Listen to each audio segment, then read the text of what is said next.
안녕하세요. 시대 양심 마성의 중독성 대체 불가 정봉주의 정치쇼 정봉주입니다.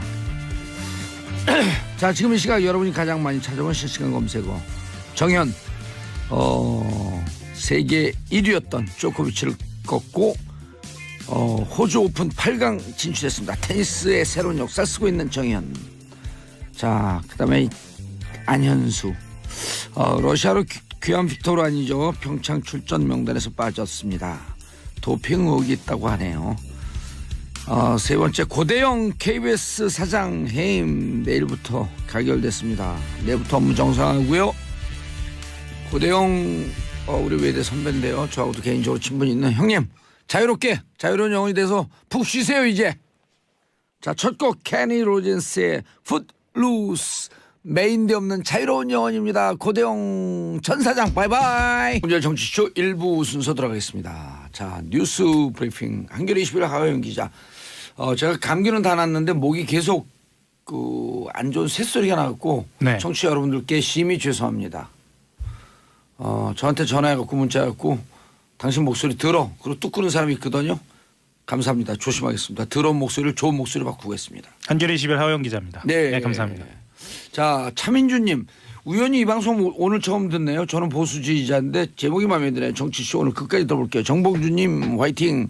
자, 저도 보수주의자예요. 제 보수주의자는 BOSS 보스.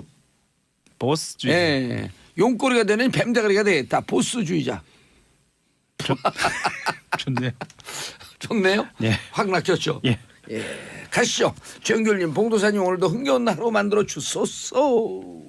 감사합니다.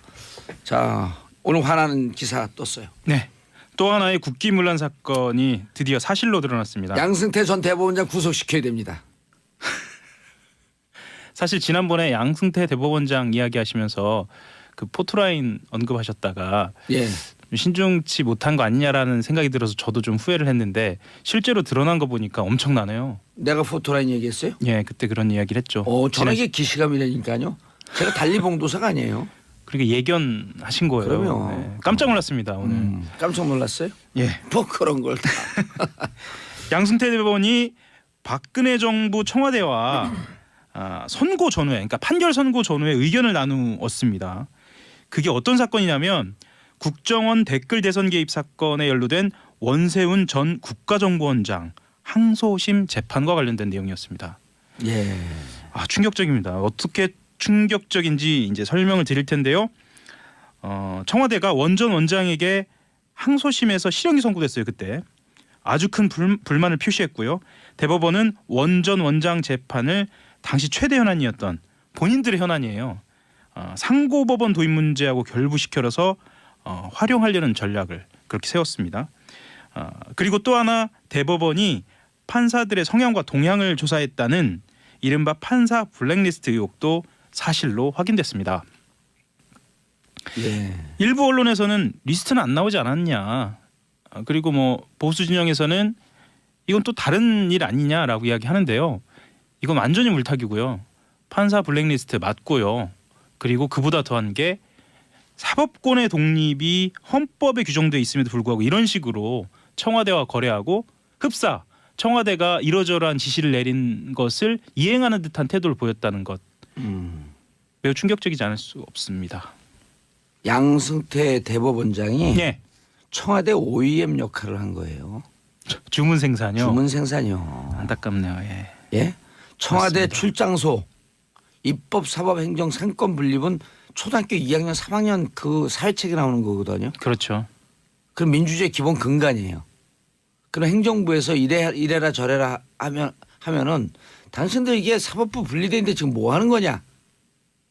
라고 야단을 치고 호통을 쳐야죠. 그렇죠. 그걸 예. 출장소 역할을 하고 OEM 주문 생산하고 판사들의 성향 분석을 하고 가족들 성향 분석을 하고 그리고 이거를 명단이 안 나왔다고 블랙리스트가 아니라고 하는 그런 언론은 오늘 문 내려야죠. 신문지 찢어버려야죠. 그런 신문들은. 어떤 신문은 한 건도 없는 신문도 있습니다. 일면에 없는 건 그나마 이해를 하는데요.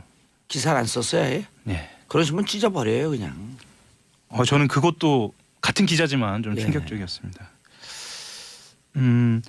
특히나 우병우 전 민정수석의 그늘이 아주 짙게 보이는데요. 그 예. 대목 설명을 드리면 우병우 전 민정수석이 사법부에 큰 불만을 표시했다. 뭐 이런 내용도 들어가 있고요. 민정수석이요? 예. 우 전 수석이 상고심이 조속히 진행되길 희망하고 있다.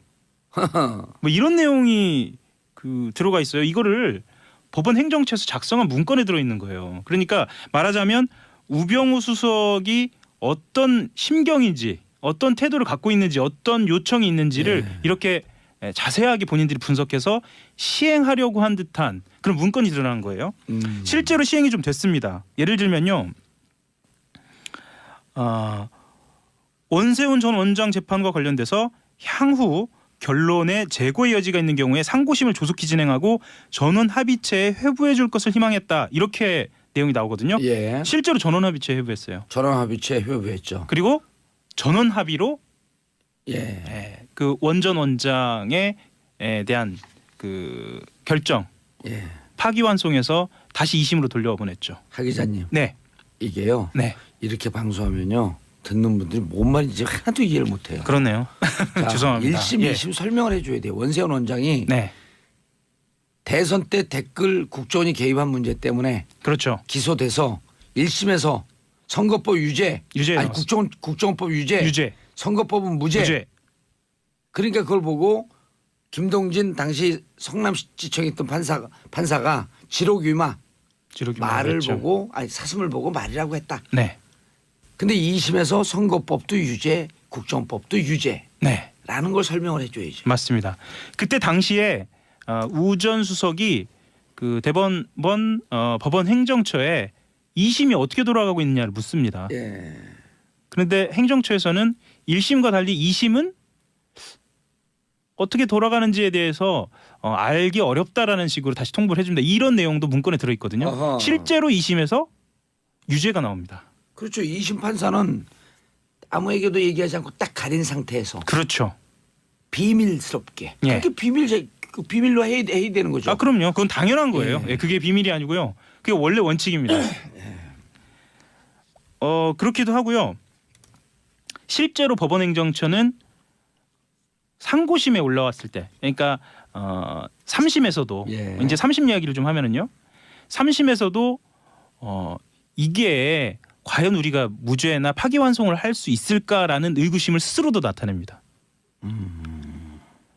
민정수석 같은 경우에는 본인들이 가급적 전원합의체에서 원전 원장에 대해서 무죄를 해달라라는 취지로 이야기를 했는데 법원행정처는 스스로 논리적으로 이걸 할 수 있을까라는 의문을 나타내는 거예요. 그러니까 자, 이게 예. 대법에서 전원 합의체를 또 설명해 줘야죠. 그렇죠. 네. 대법은 4부로 나뉘어져 있는데 네. 사건이 올라오면 1, 2, 3부 중에 배당돼서 결정을 하는데 네. 한 부에 3명의 판사들이 있잖아요. 그렇죠. 대법관이. 예. 근데 3명의 대법관이 이견이 있을 경우 그렇죠. 전원 합의체 13명이 하는 곳으로 회부하죠. 넘기고 예. 그런데 전원 합의체로 넘기는 건이 많이 없잖아요. 없습니다. 대부분이 각 부에서 끝나는데 청와대에선 전원 합의체로 넘겨줄 것을 요청했고 그렇죠. 그리고 대법원은 청와대 하청업체처럼 OEM. OEM처럼 예. 전원 합의체 넘겨서 예. 어떻게 결론이 났죠? 13대 0. 13대 0으로 예. 유무죄를 판단할 대법원에서 유무죄 판단하지도 않고 네. 유죄로 사용한 증거가 좀 이상하니 네. 증거를 좀 더 살펴봐라. 네. 예, 이거 보세요. 설명해 주시니 이해가 쏙쏙 되네 그러잖아요. 그냥 퉁퉁 넘어가면 어떻게 이해를 해요 그거를. 내가 지금 목이 아프니까 혼자 얘기 좀 하라고. 워낙 전문가셔가지고요. 예. 예. 자 그래서 전원 좋습니다. 합의체에서 어떻게 예. 됐죠? 전원 합의체에서 말씀하신 대로 그 증거 능력을 13대 0이라는 결론으로 파기해서 다시 예. 재판하도록 했고요. 그 재판이 네. 4년을 끌죠. 4년을 끕니다. 4년을 끌다가 가장 최근에 갖고 지난번에 3년형 나왔던 걸 뛰어넘어서 4년형이 됐죠. 왜? 촛불 이후에 재판이 진행됐으니까. 그렇죠. 죄교에 죄가 넘어간 거죠. 그렇게 됐습니다. 결과적으로. 그러니까 촛불 혁명이 예. 이뤄놓은 게 이 그렇죠. 사법정의까지 영향을 미친 겁니다. 그런데 이렇게 원세훈이 국정농단 네. 특히 국정원이 대선 댓글 개입해서 국민의 뇌를 조작하려고 했던 이 심각한 역사적 사건에 청와대가 개입해서 그렇죠. 재판부를 쥐락펴락했고 네. 양승태 대법원장은 이 뜻을 받아갖고 블랙리스트를 만들어서 전체 재판을 조작하려 했다. 이렇게 된 거 아니에요? 그렇습니다. 그럼 이런 사람 어떻게 해야 돼요? 제가 한마디 할게요. 감옥 가고 싶어? 싶어죠. 싶어 이렇게 질문하신 거죠? 아니요. 감옥에 놓이죠. 네, 뭐 감옥 가고 싶어요. 그냥 바로 이런 분들한테 트랙을 줘야 돼요. 패스트 트랙. 바로 들어가게. 그 실제로 검찰이 들여다보고 있습니다. 지금 서울중앙지검 형사 1부가 양 전 원장, 양승태 전 원장과 고영한 전 법원 행정처장, 법원 행정처장도 대법관입니다. 그리고 임종헌 전 법원 행정처 차장 이런 사람들을 그 일부 시민단체 내부 제보 실천 운동이라는 시민단체에서 고발해서 직권남용 혐의로 지금 수사하고 있습니다. 그 법조계에서는 지금 현재 양 전 원장 등 전직 고위법관이 법원 행정처 문건을 보고받는데 그치지 않고 작성을 지시했는지 규명하는 데 좀 집중할 것으로 검찰이 집중할 것으로 보고 있습니다. 직권남용 혐의는 5년 이하의 징역, 1,000만 원 이하의 벌금, 10년 이하의 자격정지. 근데 이게 싼 형량이거든요. 그렇죠. 왜 그러냐면 직권남용은 그 전에 한 8급, 9급 공무원이 인허가 내줄 때 도장을 임의로 해갖고 딱 찍어버리는 거예요. 계장 과장이 찍어야 될 도장을. 이렇게 공무원이 하급 공무원이 직권을 남용해서 인허가 주는 이런 등등을 염두에 두고 만든 법이거든요. 실제로도 지금까지는 그런 식으로 처리가 되어 왔죠. 그런데 그죠? 이번에 국정농단 사건에서 직권남용을 보게 되면 대통령 직을 이용해서 스위스은행에서 140억을 빼오거나 이렇게 대법원장 직을 이용해서 재판의 흐름을 뒤집으려고 했던 것 이런 거는 5년 이하의 징역이도 맥시멈 5년 나와요. 만땅이라고 하죠. 만땅 꽉 채우는 거죠. 그 판사 뒷조사한 내용 그러니까 블랙리스트 내용을 보면 더 충격적입니다. 그래요? 예를 들면 2009년 촛불 집회 관련돼서 한 판사가 문제를 제기합니다. 당신은 어떤 의혹이 제기돼 있었냐면 특정 판사에게 몰아서 배당을 하고 법원이 구속영장 심사에도 개입했다. 뭐 이런 의혹이 제기돼 있었거든요. 여기에 대해서 한 판사가 그거 자체 문제가 있다. 이건 조사해야 하는 거 아니냐라고 문제 제기를 하자 이 판사에 대해서 뒷조사를 한 다음에 선동가 아웃사이더 기질이 있다 이런 식으로 뒷조사해서 판단을 한 겁니다. 또 그리고 판사 모임이 있어요. 판사 모임이 있는데 그 판사 모임을 이끌었던 그 의장에 대해서는 학생운동 경력이 있다라는 문건도 작성해 놨고요. 그러니까 쭉 들여다보면은 예를 들면 뭐 젠더 성향이 있다, 젠더 운동에 관련돼서 관심이 많다라든가 뭐 학생운동, 시민단체 뭐 이런 식으로 각자의 그 성향에 대해서 분석을 해놓은 거 보면 재판 스타일이나 심지어 가정사까지 부인이나 남편이 무엇을 하고 있다라고 하는 것까지 광범위하게 정보를 수집한 것으로 조사됐습니다. 이 정도면 사찰입니다. 민간인 사찰이요. 민간 사찰 아니에요. 판사. 판사 사법부 사찰. 4916님 봉도사님 욕 좀 해도 될까요? 참 대한민국 창피하네요. 대한민국 창피한 게 아니라 대한민국 자랑스럽고요. 대한민국을 농단했던 세력이 창피한 거죠. 더 큰 문제가 있습니다. 빨리 했어요. 시간 없어요. 더 큰 문제가 있습니다. 뭐냐면 파일 삭제한 흔적도 있고요. 못 푼 파일도 있고요. 그러니까 아예 풀지를 못해서 비밀번호 때문에. 그리고 아예 못 들여다본 컴퓨터도 있어요. 협조를 안 해줘가지고. 지금요? 네. 그 안에 더 핵심적이고 더 본질적인 것이 들어있지 않을까라는 의심을 갖고 있습니다. 그렇기 때문에 이런 사람들 구속 수사해야 되는 거예요. 제가 구속하라는 이유를 이제 알겠죠. 왜냐하면 증거인멸, 도주. 아니 저거 비밀번호 얘기 안 해주는 게 증거인멸 접근성 차단하는 게 맞습니다. 증거 조작 가능성이 다 있는 거 아니에요. 그러니까 지금 현재 그 논란의 중심에 서 있는 사람들 몇 명 있는데요. 그 특히 그 김모 전 심의관 법원 행정처 관계자 같은 경우에는 저장된 파일 중에 적어도 300개는 삭제된 상태였고요. 복구하려고 했지만 파일명도 확인하지 못했다는 거 그래요. 이거는 지금 현재 법원 행정처의 포렌식 기법으로도 안 된다. 안 된다. 우리나라 최고의 포렌식 기관은 검찰과 경찰이 갖고 있습니다. 거기로 넘어가서 포렌식을 해야 한다. 이런 주장들이 나오고 있고요. 검찰로 넘어가려면 바로 제가 얘기했잖아요. 구속 수사해야 한다고. 집요하게. 집요하시네요 정말. 그리고 판사 사찰과 관련된 총 책임자로 의심받는 임종헌 전 법원 행정처 차장이 사용한 컴퓨터 같은 경우에는 행정처에서 아예 조사 거부했어요. 그래서 열어보지도 못했습니다. 예. 그리고 나머지 이 양반들이 진짜 예. 이 사람들이 진짜 예. 사람들이 지금 대한민국을 우습게 보는 거예요. 그러니까 지금 정신을 못 차렸다고 해도 예. 뭐 과언이 아닌 것 같습니다. 이 정도면은요 너무 심각해서 사실은 재판과 관련된 법원과 관련된 내용이라서 실생활하고 뭐 크게 관련이 없다라고 혹시 생각하실 수도 있겠는데 이거는 우리 그러니까 대한민국의 철학의 문제입니다. 철학의 문제가 아니고요. 제가 네. 2011년 양승태 대법원장 되기 전에 네. 됐을 때 네. 그때 재판받고 감옥 갔거든요. 네. 정봉주 재판 누가 뒤에서 조종했는지 양승태 대법원 2부 대법관 있을 때 제 재판이 2009년도에 거의 그러네요. 배당되고 양승태 대법원장 시절이네요. 2011년 예. 대법원장이 되자마자 저를 감옥에 보내잖아요. 제 재판 누가 어떻게 관여했는지 그거 들여다봐야 된다니까 그 파일 나오면 거기 있어요. 여기 있습니까? 거기 있어요. 100% 예견하시는 있습니다. 겁니까? 그럼 100% 있어요. 좋습니다. 저기 딱 와요. 네. 예, 좋습니다. 알겠습니다. 인사해야 돼요. 끝났어요. 벌써인가요? 예. 예. 한겨레 신문 하영 기자였습니다. 예, 감사합니다. 수고했습니다. 박세준님, 우리가 정치도 공부해야 합니다. 정봉주 정치쇼 듣고 공부해야 합니다. 다신 이런 일 없게 투표 잘합시다. 이태훈님, 요새 정치쇼 듣는 재매삽니다. 자, 하영 기자님 감사하고요. 저는 2부 언니 뉴스로 돌아옵니다. 채널 고정하소서. 정봉주의 정치쇼 2부 어디 갔어요? 없어졌는데. 언니 뉴스 여성의 시각 엄마 언니의 시선으로 뉴스를 고르고 분석해드렸습니다. 언니 뉴스 세 분 양지열 언니 변호사님.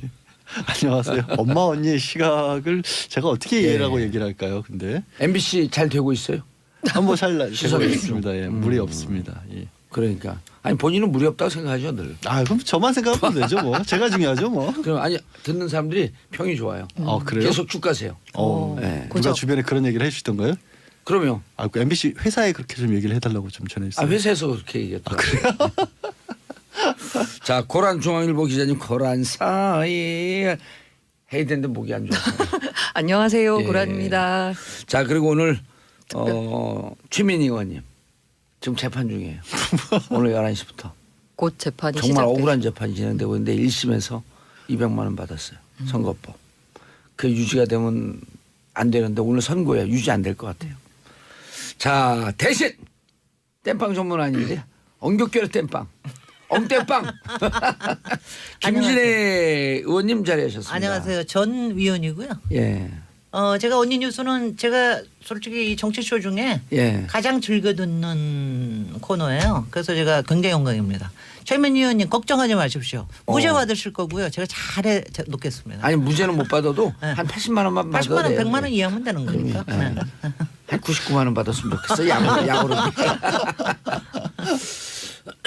자, 샵1035 짧은 문자 50원 긴 문자 100원 문자 보내주시고요. 양지열 변호사님. 예. 200이면 20에서 한 80 정도 나오지 않을까? 아니 기왕이면 무죄 받으셔야죠. 무죄. 네, 네. 100만 원 미만으로 떨어지면 이제 선거에 영향이 없기 때문에 네. 100만 원 밑으로 떨어지라고 이제 김 박사님이 농담을 하셨지만 무죄 나오시는 게 더 낫지 않을까요? 근데 보통 그래도? 1심에서는 예. 재판 전략이 유무죄 무죄 투쟁으로 가다가 2심에서는 양형 투쟁으로 가잖아요. 그런 경향이 좀 있고 실제로 그렇게 해서 이제 뭐 반성하는 태도를 보인다거나 하면 예.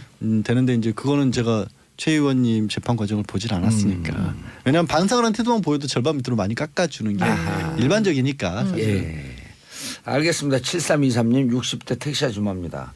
정치쇼 듣는 시간만 기다리며 살아요. 김경님 김진애 박사님 반가워요. 너무 좋아요. 원래 김진애 박사님은 4대강 전도사였었는데.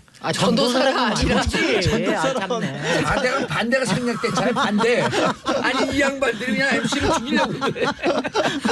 아니 김 박사님 명예가 나 실명 가끔가다 저를 소개할 때 4대강 전문가라고 소개를 하니까 미치겠어. 정말. 4대강 반대 전문가. 4대강 전문가는 저쪽에 있지 MB. 근데 나 그러니까 4대강 진실 전문가라고 그러죠. 4대강 진실. 그거 좋네요. 진실 전문가. 반대가 아니라 진실. 예. 반대라고 4대강 반대라고. 4대강 폐폭 전문가. 자, 첫 번째 뉴스. 네. 만사형통 이상득 전 의원까지. 네. 클라스 20반 난리 났어요. 그러게요. 이명박 전 대통령 관련 수사를 하고 있는 검찰이 어제는 이상득 전 의원의 형이죠, 친형이죠, 의원의 여의도 사무실하고 자택을 압수수색을 했습니다. 이제 사무실에서는 컴퓨터 하드디스크 같은 걸 가지고 갔는데 좀 이상하죠. 1억 원 가량을 국정원 특수활동비를 형님도 받았다라는 얘기가 나오고 있는 거예요. 돈이 막 늘어나네. 돈이 늘어나고 있기도 하고, 그러니까 박 전 대통령과 비교를 좀 하면 박근혜 전 대통령 같은 경우에는 본인만 받아서 본인 최측근들만 나눠 썼다라는 얘기인데 지금 이명박 전 대통령은 돈이 막 이상하게 늘어나고 있어요. 여기저기서 받은 것 같다라는 식으로 검찰이 보고 있고 예.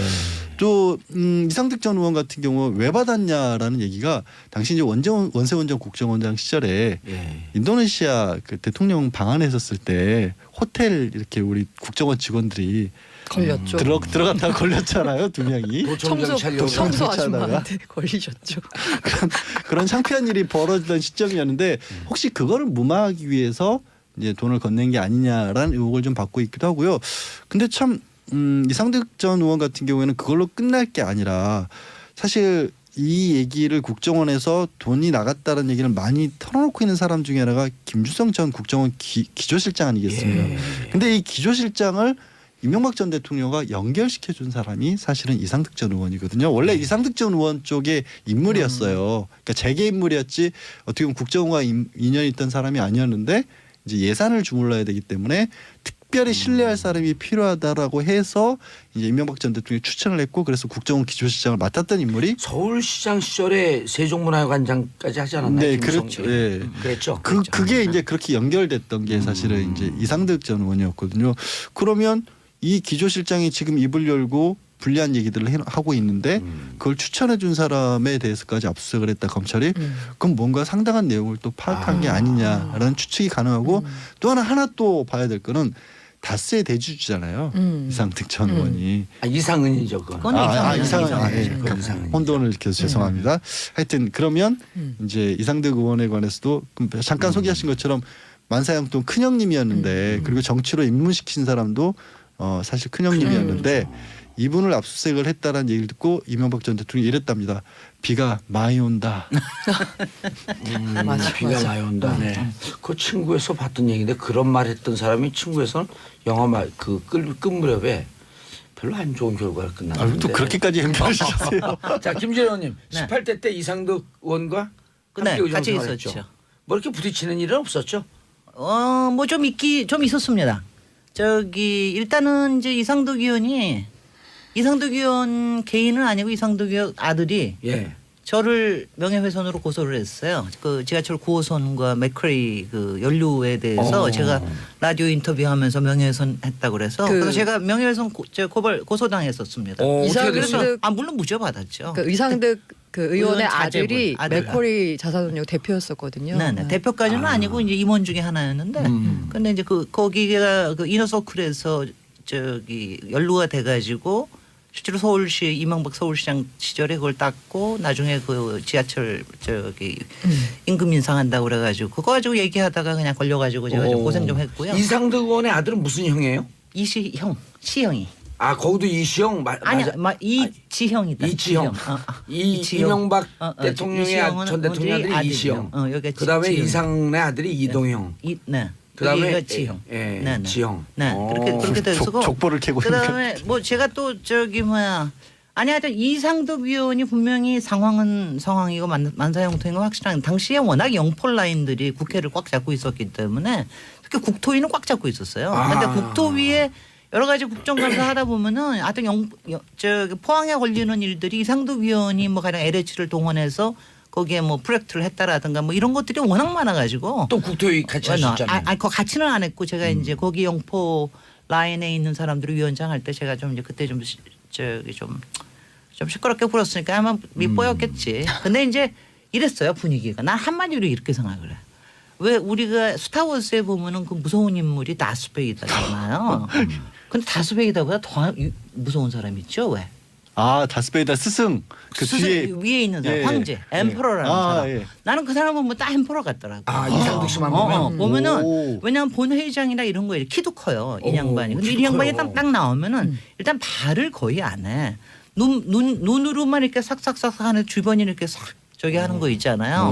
분위기가 막 이렇게 왜 있잖아요. 소름과 사악한 기운이 이렇게 막 번지는 그런 느낌이었어요. 오, 악의 포스가 아니 그런 포스 악의 포스가 느껴요. 아니 그래서 제가 굉장히 뭐냐면 제가 18대 하면서 항상 신경이 쓰였던 게 이상한 위원의 그 악의 포스와 그다음에 그 박근혜 의원을 모시는 주변에 그 호위무사들이 난리치는 꼴, 뭐 그러면서 지냈습니다.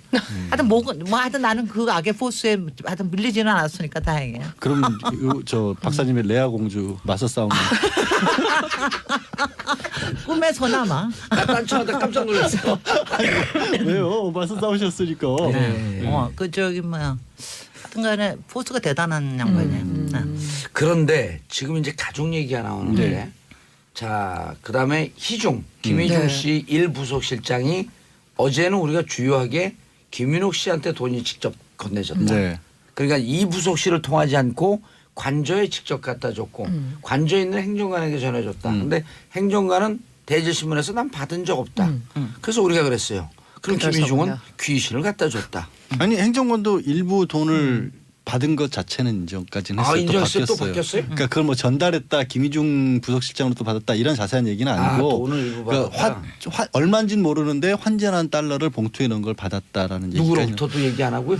그것까지 지금 제가 아마 그게 누구한테 받았는지는 기억이 안 난다고 했나? 청와대 일부속 실장이 거의 택배원 수준이네. 누가 준지 몰라요. 그냥 돈 주고 가면. 근데 김우정 비서실장이 계속해서 뭐 정도원 전 의원에 따르면 예. 사실은 김백준 총무기획관보다도 더 옆에서 오랫동안 뭐 이명박 전 대통령을 모셨으니까 사실은 그거는요. 그 내용을 훨씬 더 잘한다라고 정전 의원은 그렇게 주장을 하고 있잖아요. 예, 그걸 이렇게 얘기하면 돼요. 대백준 소희중. 아. 큰 돈은 백준이만 주고 그다음 작은 돈은 희중이만 줬다 그래갖고 그 내용에서 대백준 소희중. 근데 이제 김희중 부속실장 얘기를 제가 꺼낸 이유는 뭐냐면 김희중 비서실장이 그럼 왜 돌아서느냐를 얘기를 많이 했었을 때 네. 개인적인 어떤 좀 배신감. 신뢰가 배신감 이런 것 때문이라는 얘기를 했었는데 김희중 부서실장은 그렇게 얘기를 안 하고 내가 검찰에 가봤더니 워낙 증거 관계가 탄탄하게 쌓여 있어서 말을 내가 어떻게 부인할 수가 없었다는 얘기를 했거든요. 그래서 이제 주변에서도 그 아까 지금 이상득 전 의원 압수수색 한 것도 사실 지금 시점에 사무실에서 뭘 찾겠다고 했겠느냐 이거는 확인 작업이다라는 게 좀 시각이 더 많은 것 같아요. 조금 의외였어요. 왜냐하면 지금 이제 뭐 그 특활비 문제뿐만이 아니라 지금 민간인 사찰에 관련돼서 돈이 쓰여진 건 거의 확실한 것 같다 그랬는데 여기서 왜 이상득이 나오나? 이상득 의원하고 무슨 고리가 있어가지고 그러나? 그래서 지금 뭐 얘긴즉슨 특활비만이 아니라 다른 또 무슨 소스 돈이 나온 소스가 또 뭐가 나온 게 아닌가 뭐 이런 추측도 가능할 것 같긴 해요. 예, 추측이고 이제 지금 김주성 이분이 사람들이 김주성을 그 저쪽 이제 보수진영에서 얘기할 때 무슨 허접한 말단 직원처럼 얘기하고 이 말단 직원이 무슨 가족들과 무슨 관계가 있고 대통령하고 무슨 독대하냐 아유, 이렇게 하는데 이분이요 한화 이상득 있을 때 이분이 부회장 출신이에요. 부회장이 허접한 직업이에요? 그 세종문화회관 관장 출신이에요. 그리고 국정원 기조실장은 국정원의 투탑이에요. 그럼요. 그래서 국정원장이 대통령에 직보하지 않거나 그럴 때 직원과 직보로 서수만 일대일 독대가 가능한 게 비일비재하게 할 수 있는 자리예요. 그렇게 하게끔 하기 위해서 기조실장을 서로 계보가 좀 다른 사람을 네. 넣는 거거든요. 상호 견제하라고. 근데 보수진영에서는 특히 뭐 저기 자유한국당에서 건방지게 기조실장이 어떻게 대통령하고 독대를 하냐고. 그 건방진 기조실장이요. 국정원 이제 계속되고 있는 게 특수활동비 문제잖아요. 국정원 특수활동비 4천억에서 5억 원, 5천억인데 그 예산이 전부 특수활동비라는 딱 한 항목으로 묶여 있습니다. 예. 그리고 그거를 다 편성하고 집행할 수 있는 권한을 가진 게 기조실장. 이에요 네. 4천억 주무르면은 건방진 사람 아무것도 아닌 사람인가요? 그리고 김성호 법무부 장관이 참여정부 마지막 법무장관이 국정원으로 가거든요. 그 2008년도에 국정원장을 하는데 참여정부 시절에 임명했으니까 쳐내야 될 거 아니에요. 그거 쳐낸 장본인이 김주성 실장이에요. 국정원장은 목을 쳐요. 그다음에 지금 이제 중요한 게 뭐냐면 2010년 9월까지 하거든 김주성 실장이.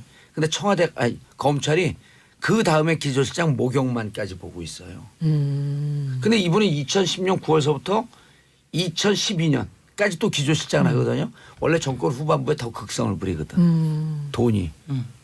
Money is big. 다들 근데 더러워. 여기- 구질구질하고 주작하고 입에 담고. 우리 김진애 의원님 표정 보니까 진짜 더러움을 확 난 느꼈어. 정말 뭐냐면 이렇게 추잡스럽다는 느낌이 뭐냐면은요. 난 박근혜 때도 그랬어요. 나는 돈에 대해서 이렇게 어디다 갖다 주라 지시는 했을 줄 알았어. 뭐 그럴 수는 있지만 설마 직접. 자기가 직접 손을 대지라고는 생각을 안 했는데 그거 뭐 관저 앞에다까지 문 앞에까지 갖다 놨습니다. 이거는 뭐 그것도 아니고 완전히 관저로 들어갔다고 그러잖아. 아유 왜냐면 정말 그리고 더러워. 옷값 내고. 더러워. 아니 근데 이걸 보면 그 국정원 특수활동비라는 게 제 목소리가 더럽다는 뜻은 아니죠. 그냥 쌈짓돈으로 생각하고 쓴 것 같다는 생각밖에 그러니까 안 이번이 들어요. 아직은 원래 의혹 그랬던 건지 단계지만 진짜. 이명박 전 대통령 당시에 더 상황이 더 심각했던 게 아니냐. 아까 초반에 말씀드린 것처럼 박 전 대통령은 철저하게 자기 개인 용도 아니면 자기 측근 관리용으로 일부만 직접 받아서 사용을 한 것 같은데 이명박 전 대통령 당시는 형이라든가 아니면 누가 참모라든가 이런 사람들이 직접 받아서 집행한 내역이 나오거든요. 그럼 김진모 전 비서관 같은 경우도 본인이 직접 5천만 원 받아가지고 전달해줬다는 거 아니겠어요? 그러면 글자 그대로 지금 고 기자가 지적한 것처럼 쌈짓돈처럼 그냥 네. 가져다 썼던 게 아니냐는 의혹을 지금 받고 있는 거죠. 그래서 이게 박근혜 의원은 기껏해야 어저께 나온 무슨 뭐 자기 자문 의사들한테 자문직 1억 의사들한테 정도. 1억 정도 내려보냈다 뭐 이러는 거 같은 것도 그런데 지금 보면은 지금 이명박 정부 때 얘기를 보면은 입막음용으로 썼다는 거 공작비로 썼다는 거거든요. 그렇죠. 그러니까 이거 그냥 특수구작비 맞네요. 그럼요. 그러니까 분명히 규모나 활용하는 방식 자체가 훨씬 더 조직적이고 조금 더 업무적이고 좀 그렇게 아니 보입니다. 어제 그 SNS를 봤더니 어떤 분이 이렇게 올렸어요. 국정원 특활비 검찰 포토라인 순서로 쭉 쓴 거예요. 신학수 전 총무비서관, 권재진 전 민정수석, 이상득 MB형, 김윤옥님 각하 가 되지 않을까 하는 발칙한 추정과 상상을 해봅니다. 이건 올린 사람이 여기 이름이 있어요. 정봉주.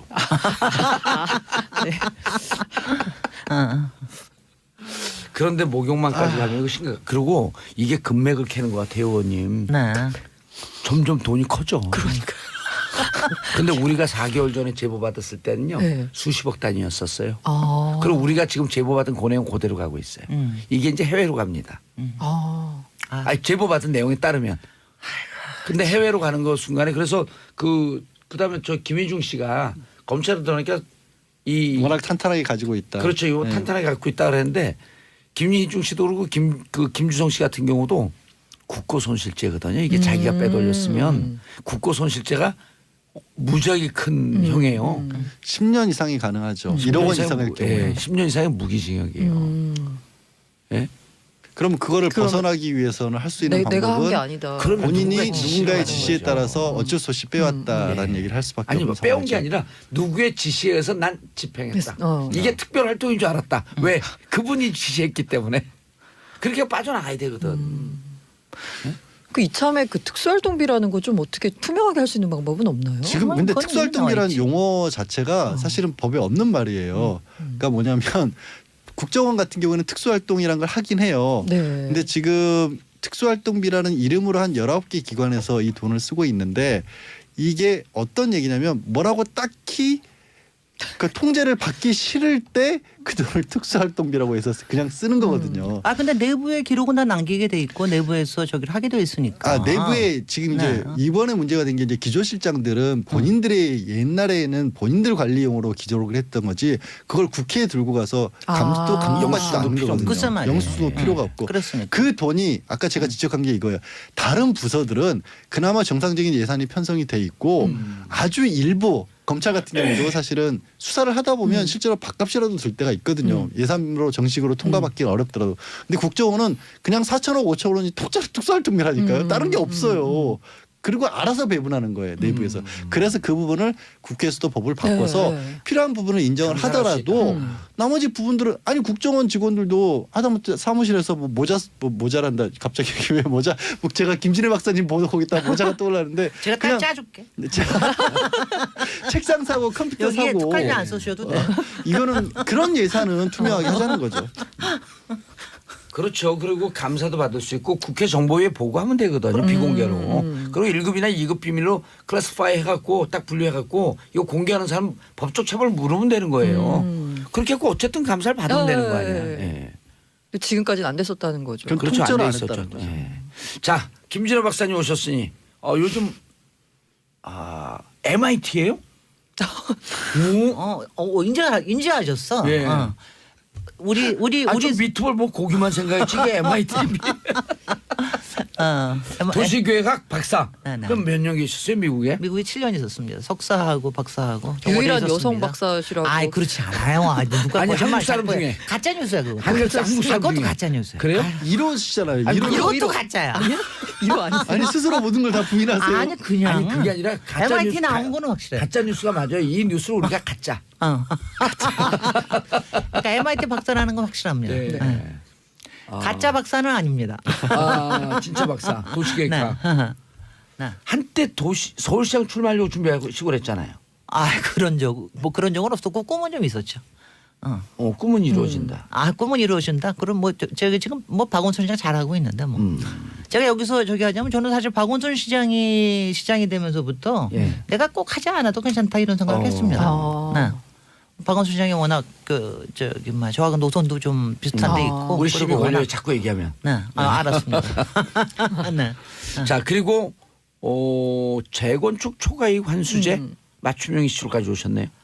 전공. 글쎄 이게 이제 요새 그저께 국토부가 발표를 하는 바람에 이제 어저께부터 굉장히 이제 난리죠. 뜨거워졌는데, 그러니까 재건축 초과 이익 환수법이라는 게 지난 5년 동안 유예가 유예됐어요. 됐어요. 2013년부터 유예가 됐었죠. 그렇죠. 그러니까 박근혜 정부 동안에 이제 한 번에 걸쳐서 연장을 해가지고 거의 6년 동안을 유예를 했습니다. 법은 언제 통과됐어요? 법은 2006년이니까 정봉주 의원이 하셨을 걸. 그랬어요. 그랬을 걸.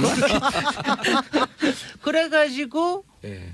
유예가 됐는데 이제 올해부터 이제 이거를 이제부터는 시행하는 시행을 거죠. 하게 되는 겁니다. 예. 그래서 사실은 작년에 굉장히 이 재건축이 이제 끝날라고 그러면은 예. 확실하게 그냥 관리 처분 인가 계획까지 인가를 받아야 되거든요. 근데 작년까지 받느라고 난리를 쳤어요. 그게 바로 이 초과 이익에 대해서 분담을 안 하려고. 그 작년까지 그래서 지금 난리가 났는데 요번에 이제 이게 올해부터 시행이 되는데 국토부에서 이제 말하자면 추정이 되는 이익 부담금이 얼마나 되느냐라고 하는 거를 낸 거예요. 추정금을 냈는데 그게 냈는데? 평균 3억 5천쯤 되고 예, 많은 최고. 경우에는 한 8억쯤 된다. 8억쯤 된다. 근데 그 이후에 네. 광고 듣고 가면 안 될까? 그럼요. 광고는 자, 본인이 광고 듣고 3부 돌아오겠습니다. 채널 고정하소서. 정봉주의 정치쇼 3부 순서 들어가겠습니다. 언니 뉴스 양절 변호사님, 고란중앙일보 기자님, 그리고 김진애 MIT 도시계획학 박사 출신의 전직 의원님. 네. 예. 자, 샵1035 짧은 문자 50원, 긴 문자 100원 문자 보내주시고요. 6417님, 봉도사님, 도봉동 봉제공장 해피걸입니다. 사장님 정교선 화이팅 한번 해주세요. 저씨 훌륭해져다. 자, 정교선 사장님 화이팅! 아자아자 가즈아! 한동현님, 김진아 박사님 팬입니다. 자주 나와주세요. 끝날 땐 안녕하면서 인사하실 거죠? 예, 그럼 최민희 의원님은 어디 가죠? 최민희 의원님도 먹고 살아야죠. 1686 김진아 박사님, 양 변호사님, 고란 기자님, 봉도사님 모두 너무 좋아요. 자, 초과이익 환수제. 네. 그래가지고 이제 그거에 대해서 사실은 이제 이걸 예측해가지고 발표해 주는 거를 국토부가 하는 바람에 예. 그 평균 3억 5천이다. 많은 데는 한 8억까지도 된다. 김진애 의원님 이렇게 얘기를 아주 했으니까 그 궁금한 원점적 질문. 네. 초과이익 환수제란 뭐죠? 이건 뭐냐면 재건축이라고 하는 거는 예. 통상적으로는 민간이 가지고 있는 아파트 단지를 다시 짓는 거 아니에요. 예. 그러면 이게 이제 보통 한 5층에서 막 25층, 30층 이렇게 지으니까 수익이 남네. 엄청나게 수익이 남고 그다음에 또 하나는 수익이 나면서 주변의 아파트 값이나 집값을 막 끌어올리는 이런 또 부작용도 있어요. 부동산 투기붐의 네, 원점이 원흉이 되는. 되기도 한다. 그렇기 때문에 그럼 거기서 나오는 이익을 좀 공공으로 환수를 해야 되겠다. 그래서 우리 보험도사님께서 참가를 하셔가지고 2006년에 법안을 만들었습니다. 법은 좋은 법이네요. 법은 이제 상당히 공익적인 법이죠. 예. 그런데 이거를 사실은 적용을 한 3, 4년 하다가 기껏해 이거 적용된 단지가 6개인가밖에 안 돼요. 6개밖에 안 되고. 그때 당시에. 네. 그리고 이명박 정부 말기에 이거를 갖다가 유예시키기로 했어. 3년을 유예시키기로 했고 또 박근혜 정부에서 다시 3년을 유예시키기 위해서 지난 6년 동안 이게 적용된 게 하나도 없는 거예요. 그래서 이제 작년 말까지 올해 1월부터는 이 초과 이익 환수제가 이게 적용이 되기 때문에 작년 말까지 관리처분인 가격을 받기 위해서 꽤 난리를 친 거죠. 그런데 이게 그러니까 저는 이제 이게 제가 지금 문재인 정부가 솔직히 이명박근혜 정부에서 뭐 있지 않습니까? 뭐 해놓은 많은 것들을 지금 이제 뒤처리를 하느라고 무지무지 힘든데. 쌓아놓은. 네. 근데 그 중에 하나예요. 그 중에 저는 이걸 하나라고 봅니다. 왜냐하면 지금 조금 이따 이제 강남 집값 상승 얘기도 하겠지만 이것도 아파트 때문에 올라가는 건데 그게 사실은 재건축 때문에 올라가는 급등하는 원인 중에 하나가 재건축이거든요. 작년 말에 너무 많은 게 쏟아진 거예요. 그러다 보니까 이제 시장이 좀 움직이기 시작을 한 거죠. 그래서 지금 올라갔는데 지금 이 상황에서 이제 정부는 김현미 국토부 장관은 이제 여러 가지 걱정이 되잖아요. 왜냐하면 강남 집값은 사실 그거 하나로 봐도 아무 문제 아니 맨하탄의 집값 오른다고 나하고 아무 상관없잖아요, 솔직히. 그런데 문제는 우리나라는 그렇게 큰 시장이 아니기 때문에 강남에서 집값이 오르면 이게 용산, 뭐 마포, 뭐 목동 이렇게 가면서 그다음에 주변 집값을 오르게 한단 말이에요. 부산 센텀도 올라요. 그럼요.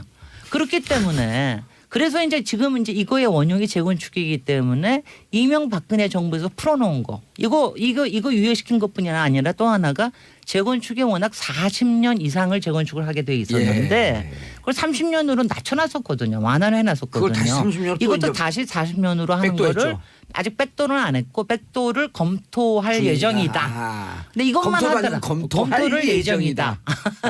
근데 이것만 하더라도 시장을 굉장히 이제 마지막 들뜨게 만드는 요소가 되는 거예요. 그래서 지금 그러니까 뭐냐면 이제 지금 이제 뭐 언론에서 많이 거론되는 거는 정말 3억 5천이라 된단 말이야. 그 다음에 또 하나는 이거 초과 이익 환수한다는 것 자체가 사실 그동안 여러 가지 문제들이 제기가 많았어요. 그래서 이걸 다 위헌 소송하겠다는 사람도 무지 많습니다. 그래서 뭐 이러는데 근데 이걸 생각을 하셔야 돼요. 아니 제가 너무 이거 왜냐하면 이런 얘기를 하면 내가 너무 길게 얘기를 하기 때문에 오히려 재미가 없어질 수가 있어. 전문가시니까 아니 그래도 좋아요. 그런데요. 제가 이런 거예요. 들어와요. 뉴타운 할 때 제가 사실은 18대 국회의원 할 때 4대강만 한 게 아니라 뉴타운 출구 전략 법을 만들기 위해서 죽을 똥을 쌌어요 정말. 왜냐하면은 뉴타운 그때 얼마나 문제가 됐습니까? 맞습니다. 왜냐하면 자기 분당 아무것도 아니요 그냥 헌집 주면 새집 지어주는 줄 알았더니 자기 분당은 내가 엄청 1억도 내야 되고 2억도 내야 되는데 그러니까 사람들이 깜짝 놀라가지고 이거 재개발하면 안 되겠다. 그건 재개발이었어요. 그래서 그 출구 전략을 만들기 위해서 저는 국회에서 또 박원순 시장은 서울시에서 굉장히 많이 해서 겨우겨우 그 출구법을 만들었거든요.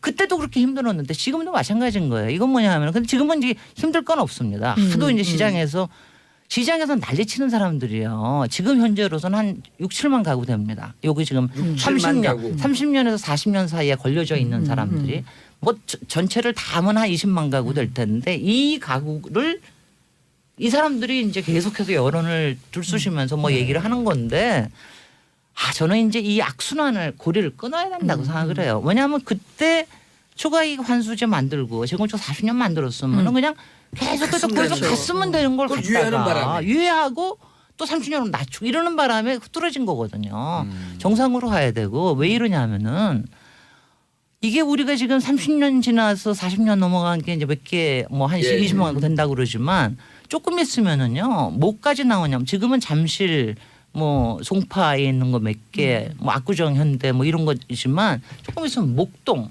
조금 있으면 분당. 일개 신도시 분당, 일산 여기 다 나오죠. 뭐 3번 다 들어가는 거예요. 그럼 우리 맨날 그거 올리고 살아야 되냐고. 그리고 문제는 뭐냐면 그렇게 해가지고 계속해서 올리면은 거기 사는 사람들도 불안한 거예요.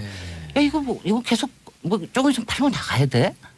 그럼 왜 우리는 언제 왜 리모델링을 왜 못하냐고요. 그리고 뭐 농부에 나온다 그러면 아니 관 고치면서 살면 되는 거 아니야. 도대체 이거 이렇게 자원 낭비하면서 우리 전체를 맞아요. 불행하게 할 수는 없습니다. 자 그럼 초과이익 환수제는 실현되지 않은 이익에 대한 과세라는 반발이 거세고 초과이익 환수제는 이런 반발은 있지만 해야 된다.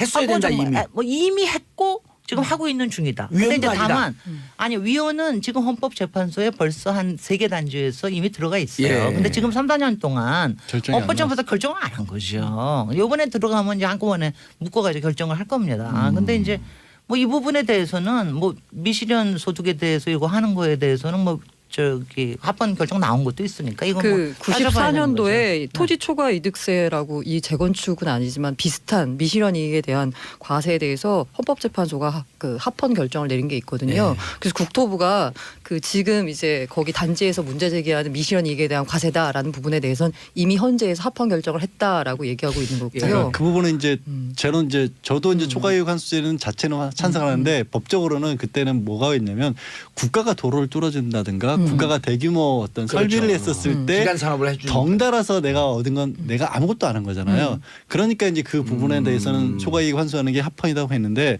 재건축은 어쨌든 내 땅, 내 소유 건물을 가지고 하는 거기 때문에 한 가지 문제가 있고 두 번째는 미실현 이익이라는 게 별게 아니라 이게 법으로 따질 때 항상 이런 게 문제가 돼요. 분명히 뭐냐. 집값이 오른 건 사실인데 사실인데 내 손에 아직 쥐어진 그 돈이 시장에만 없는데 시장에서 호가지 네. 내 손에 있는 건 아니란 아니니까 말이에요. 여기에 내가 나중에 세금을 매기는 게 팔면은 맞느냐 이렇게 싸우는 거예요. 내야 될지 모르지만 그때는 또 값이 떨어질지도 몰라. 그러니까 정부에서는요. 네. 초과이익 환수제 하는 게 실질적으로 공익적으로 세금을 걷겠다라고 하는 뜻도 있지만 네. 지금 말씀하셨듯이 불필요하게 자꾸 재건축하지 말고 사실은 리모델링해서 이제 제일 써라. 그겁니다. 리모델링해서 왜냐하면 이거 써라 하는 이런 얘기 게 아니에요? 예측 가능하게 만들어 주려고 그러는 거예요. 말하자면 우리 전체의 주택 정책이라고 하는 예. 게 지금 뭐 100%가 올라간 지도 굉장히 오래됐고 이제는 뭐 무작정 지어야 되는 건 아니란 말이죠. 그러니까 이거를 그리고 한편에서 공공임대주택도 지어야 되고 뭐 등등의 이걸 하는 과정에서 이렇게 자꾸 시장 교란을 일으키는 재건축이 이 있으니. 돌연변이적인 이 재건축들 예. 특히 강남에서 일어나는 것들이 이걸 시장 교란하는 거는 이건 바람직하지가 않은 거다. 그리고 그런 걸 통해서 지나치게 많은 이익을 얻는 거는 이건 문제 있지 않느냐. 가령 예컨대 어저께 정말 국토부에서 발표한 대로 어떤 단지에서는 이번에 20개 단지를 그 대상으로 해서 조사한 건데 어떤 단지는 8억점 나온대요. 8억이면 실제로는 16억점, 그게 한 50% 되거든요. 그러니까 16억점 초과 이득을 만드는 거거든요. 그러면 이거는 그럼 로또가 당선 뭐 이런 그러니까 생각이 이게 난단 말이지. 국토부가 무슨 산정 근거를 했는지 모르지만 어쨌든 했더니 최고 8억이 나오는 단지가 있었다는 뭐 건데 저는 추측은 됩니다. 이게 발표를 안 했기 때문에. 근데 이 초과이익 환수제가 최고 그 이익금의 50%거든요. 예. 그럼 8억이 나왔다는 의미는 1억 1천만 원이 넘으면 최고 50%인데 16억이 이득이란 얘기거든요. 예. 그리고 이제 8억을 낸다 여기에만 딱 꽂혀 있는데 다시 말하면 8억은 내가 이익을 얻는다라는 거거든요. 아니 그리고 이걸 팔 때 내는 거 아니에요. 안 팔고 가만히 갖고 있으면 들어갈 때 냅니다. 네. 자기가 그걸 취득을 할 때 마지막에 취득할 저거 때. 내가 취득을 할 때 내야 되는 거니까 오. 여태까지는 그걸 이제 대개 매몰 비용이라고 생각해서 보통 기껏해야 뭐 한 몇천만 원 나왔어요. 예. 여태까지 6개 사례를 보면은 그럼 그것도 안 내셨지만 그거 내면은 대개 집값이 더 많이 올라 있으니까 그 정도는 그냥 세금으로 치자 이런 정도로 생각을 했는데 이게 몇 억쯤 된다 그러면은 고민을 되는 거죠. 근데 이제 이걸 생각하셔야 되는 게 제가 아까 뉴타운도 얘기했지만 뉴타운의 자기 분담금이 2억 넘어가고 3억 되고 막 이런다고 생각하면 일단은 안 하죠. 이거 좀 생각해봐야 되는 거 아니야 이러잖아요. 마찬가지로 재건축도 이런 좀 어느 만큼의 억제 장치가 있어야 우리 전체에 무분별하게 하지 않는다. 무분별하게 하지 않고 이거를 잘 활용해서 쓸 수 있는 것도 생각하게 된다라고 그리고 시장을 너무 교란시키지 않을 수가 있다. 질문. 네.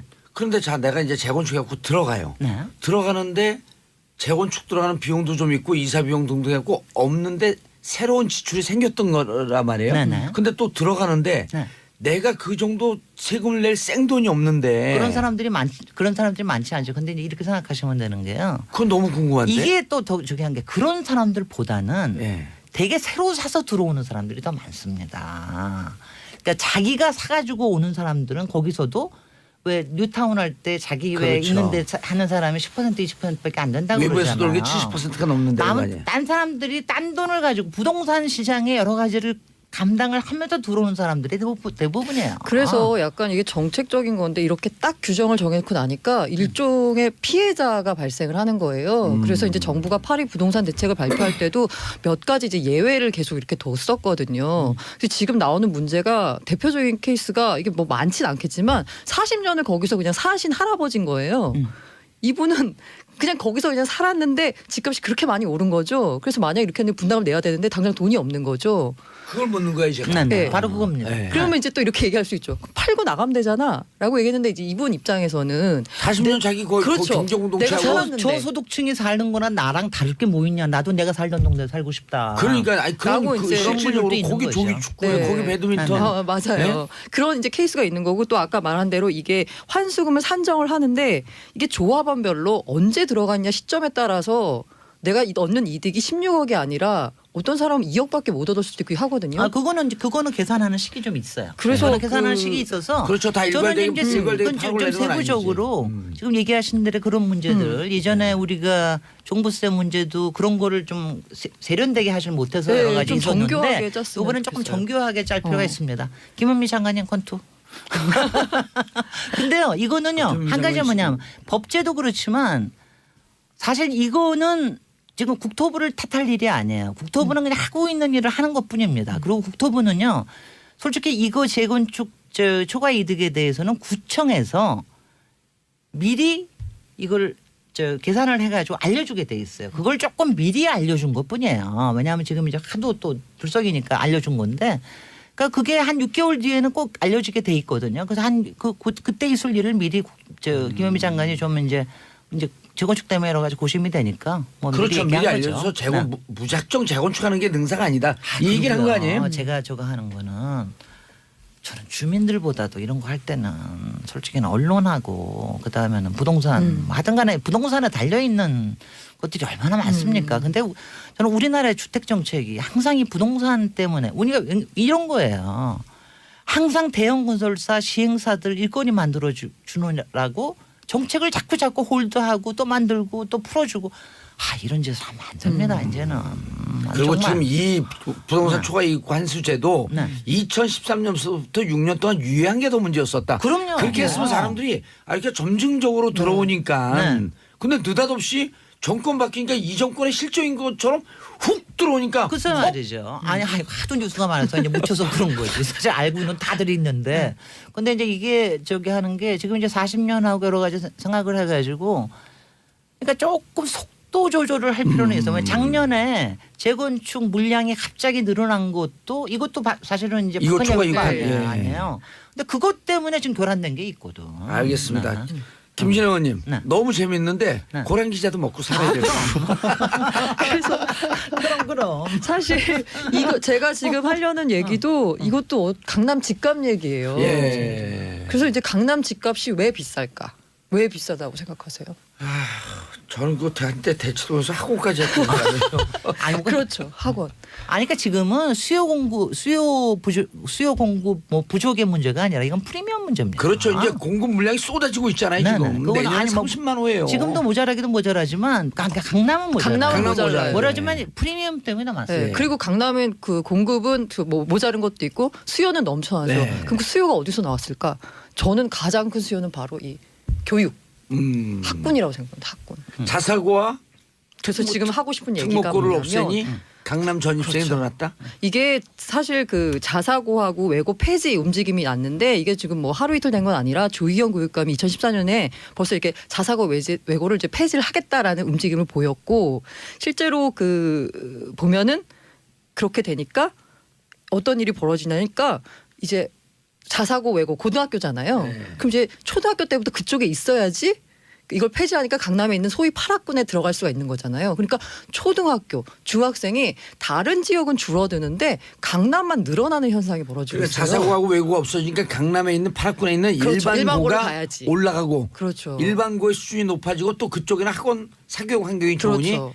예전에 이제 방학이 끝날 무렵에 네. 딱 방학이 시작할 무렵에 네. 전학하느라고 그쪽으로 오거든요. 맞아요. 그래서 봤더니 실제로 지난 한 달 사이에 강남 대치동, 역삼동, 개포동 일대 아파트 전세값이 1억이 올랐답니다. 그러면 이게 1억 말이죠. 한 달 사이에. 이게 정말 물고 물리는 일인 게 이게 진짜 투자갭 때문에 사가지고 하는 사람들도 있지만 네. 수요가 또 전세 수요가 그렇게 많은 거예요. 그러니까 그거 끼고 올라가고 그 다음에 그 2016년에 봤더니 강남하고 비강남권 초등학교별 학생 수 변화를 봤어요. 2015년 대비 2016년에 비강남권에는 5,445명이 줄었습니다. 되게 이게 그 왜냐하면 줄죠. 저출산이니까 자연히 줄게 돼 있어요. 근데 강남은 910명이 되래 늘었습니다. 아. 이게 왜냐? 자사고 외고 폐지되니까 자사고 외고라고 하는 거는 파락군을 찾아온 거예요. 그렇죠. 그냥. 그 지역에 안 살아도 거기 그냥 가면 되거든요. 성적이 되거나 뭐 이렇게 되면. 그런데 이게 폐지되면 그럼 근처에 있는 학교를 가야 되는데 자기가 강남에 안 살면 근처에 있는 학교가 강남의 파락군보다는 떨어진다는 거죠. 소위 말하는 좋은 학교 진학률이. 그래서 실제로 봤어요. 2017학년도 서울대 합격자를 가장 많이 배출한 학교 10개의 고교 가운데 9개가 강남 3개구에 있었습니다. 아, 강남 서초 송파. 딱 하나가 여기 목동에 있는 네. 양천구에 있는 고등학교가 딱 하나 있었고요. 네. 그 9개가 10개 중에 9개가 그랬는데 이 중에서 그 5개가 강남권에 위치한 자사고였거든요. 네. 그래서 여기 가운데 어떤 고등학교를 봤더니 신입생이 나온 중학교를 따져보니까 80개 정도가 됐어요. 이게 강남권에 있는 자사고다 보니까 다른 지역에서도 왔거든요. 그런데 이번에 이제 하는 게 뭐냐면 그 우선 선발제라고 있거든요. 예. 그러니까 자사고 외고는 일단 먼저 학생을 선발을 하고 그 지역에서 먼저 선발을 하고 나머지 학생들을 외부에서 끌어오는 거죠. 아니 그렇게 아니요. 되는 건가요? 그러니까 자사고 외고가 먼저 선발하면 다른 지역에서 하는 아. 학생도 지원을 하는 거예요. 예. 그래서 만약에 되면 가고 떨어지면 그냥 나중에는 일반고에 가면 되는 거예요. 그래서 이번에 우선 선발 제도를 없애고 자사고와 일반고를 같은 날 선발하겠다. 그렇죠. 그러면 이게 아하. 뭐냐면 만약에 그 자사고 앞서서는 자사고에서 시험을 봐서 떨어지면 이제 일반고를 가는 거여서 만약에 자기가 자사고를 갈 수 있다 그러면 그냥 살면 됐었는데 이제 이게 같이 시험을 보는 거잖아요. 그러니까 자사고를 못 갈 수도 있는 거잖아요. 그러니까 강남으로 그러면 올린다. 기왕이면 좋은 학교가 몰려 있는 강남으로 가자. 라는 게 되는 거죠. 이게 사실 자사고 외고가 왜 이게 폐지를 하자라는 움직임이 나왔냐면 이게 고등학교를 서열화한다는 거거든요. 맞아요. 근데 서열이 돈으로 매겨지는 거잖아요. 이제 그러면. 그렇죠. 아니 일단 우선 선발 제도만 없어져도 자사고나 외고를 굳이 갈 이유가 없다. 왜냐하면 그 떨어지게 되면 더 안 좋은 학교로 가니까 맞아요. 처음부터 네. 그냥 자사고 외고 신청하지 않고 그냥 지역에 있는 있는 좋은 학교를 가는 그냥 거죠. 좋은 그나마 학교. 괜찮다고 예. 그러는데. 네. 그러니까 그런 게 강남 파락군에 몰려 있어 강남 서초 송파에 몰려 있으니 그쪽으로 가고 그렇죠. 그도 안 되면 목동으로 가고 네. 그도 안 되면 분당으로 노원구에 가고. 있는 분당으로 가거나 노원구에 있는 은행사거리 쪽으로 또 가고 그렇죠. 이런 데들이 대체로 학교도 좋지만 사교육 환경이 좋은 데들. 네. 그래서 이게 약간 그 정부가 근데 추진하는 우리 게 방송 듣는 분들이 난 몰랐는데 그쪽으로 이사 가야겠네. 이렇게 역으로 조장되진 않을까? 아니 그리고 실제로 이게 강남 다 학원 알겠죠? 가면 강남 학원 내리고 그러니까 고 취약아동이나 네. 이런 걸 알고 있는 사람들은 다 알죠. 그래서 학원에서 또 공포 마케팅을 하는 게 네. 빚을 내서라도 강남으로 가야 가야 된다. 된다. 이렇게 어. 말을 하고 나니까 강남 집값이 이제 더 오르는 거거든요. 그리고 이게 약간 아이러니인데 분명히 좋은 의도를 가지고 정책을 시행을 했는데 결과적으로는 약간 이상한 결과가 나오는 경우가 있거든요. 또 비슷한 게 뭐냐면 이 고교 내신 성취 평가제 이거를 절대 평가제로 한다는 거거든요. 그러니까 상대 평가 문제가 많아요. 이게 애들이 보면 내 친구를 내 경쟁자로 생각하는 거예요. 얘를 밟고 올라서야지 내가 1등급을 받을 수 있다는 거거든요. 그게 아니라 절대 평가는 모두 다 같이 공부를 해서 다 같이 90점을 맞았으면 다 90점이에요. 그래서 A 플러스 뭐 A, B 플러스 이런 그 학점제하고 비슷하게 되는 거죠. 네. 이렇게 근데 되면. 이게 문제가 뭐냐면 이렇게 하니까 강남의 그간에는 야 강남에 가가지고 상대 평가를 해서 바닥을 깔아주느니 그냥 딴데 좋은 데 일반인은 가서 내가 1등급 받으면 1등 하는 게 1등급 받으면 더 좋다. 좋다. 근데 이제 지금 강남에 이랬는데 가갖고 절대 평가하면은 다 그냥 90점 다 맞는데 A 플러스를 받고 네. 받을 수 있으니. 근데 이제 또 무슨 문제가 되냐면 대학이 그러면 어떻게 하냐면 야 변별력이 맞아요. 없으니 우리 맞아요. 본고사 부활할래. 글쎄 맞아요. 그 본고사 부활하면 해놓고 나니까 학원 좋은 또 강남으로 맞아요. 몰려. 맞아요. 이러니까 또 강남 집값이 오르는 거죠. 자 긴급 기능. 그러시지 말고 저기 대치동 저기 벗어나게 다들 근사한 데 가셔가지고 예. 학원가를 지방에다 오지 근사한 걸 만드시는 게 좋겠는데. 방송에 그렇게 돼요. 되면은. 자 긴급 재난 문자 오고 있습니다. 행정안전부가 오늘 9시 밤 9시 강원 수도권 등 중부 한파 경보를 내렸습니다. 노약자 외출 자제 건강 유의 동파 방지 화재 예방 등 피해 주의해 주시기 바라겠습니다. 긴급 재난 상황입니다. 자 그래서 이 교육 문제는 사실 어떻게 풀어야 될지 정말 진짜 어려운데 문제가 이 교육 문제가 또 이 집값 문제하고도 또 연결이 돼 되는 있습니다. 거라서 항상 예. 연결돼 있습니다. 이게 어떻게 좀 잘 풀었으면 좋겠는데 국공립 대학을요. 국공립 대학을요. 뺑뺑이로 들어가면 됩니다. 그런 얘기도 나왔어요. 예. 무슨 그 뭐 한국 1대학, 한국 2대학, 한국 3대학 이런 아니 식으로 사립학교는 해가지고. 많이 받든 말든 알아서 하고 네, 예. 그다음 국공립대하고 전국을 통일시켜 갖고 원하는 지역에 2년씩 1년씩 이렇게 갈 수 있게끔 교수들 회전시키고 그건 누가 반대해서 안 되는 줄 알아요? 서울대. 그렇죠. 서울대 예. 입장에서는. 그리고 국공립대학 그 출신 학생들을 공무원이나 공기관 뽑는데 우선 선발해 주면 돼요. 아, 풀어야 그러니까 너무 될지. 이렇게 모처럼 나오셨는데 답답 죽겠죠. 교육부 장관은 못 시키겠다 아무래도. 그러니까 이게 그 어떤 정책이 나와도 이게 분명히 수월성 교육을 원하는 수요가 있거든요. 예. 그런데 이거 문제를 어떻게 풀어야 될지 정말. 교육부 장관 안 시킬 테니까 걱정하지 마세요.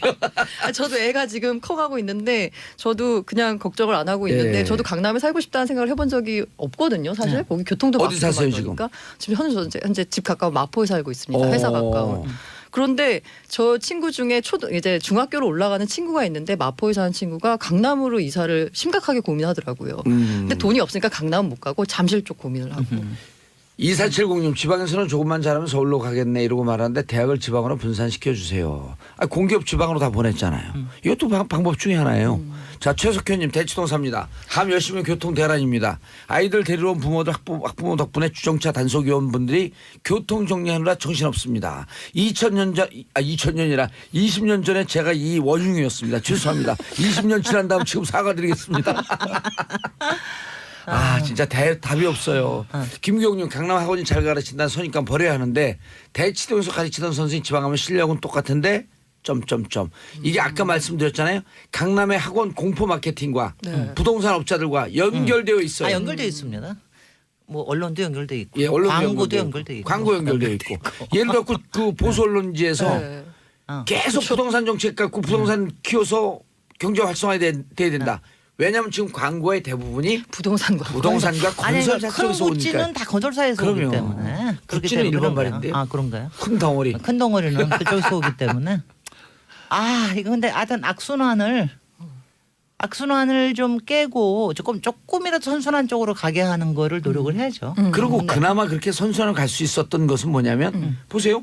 부동산도 6년 동안 부동산 재건축 초과이익 환수제 6년 동안 유예했잖아요. 네. 댐물을 막아놨던 게 터지니까 네. 뻥 그렇죠. 터지면서 난리가 난 거예요. 그런 거예요. 자 또 통일 문제 남북 문제 보세요.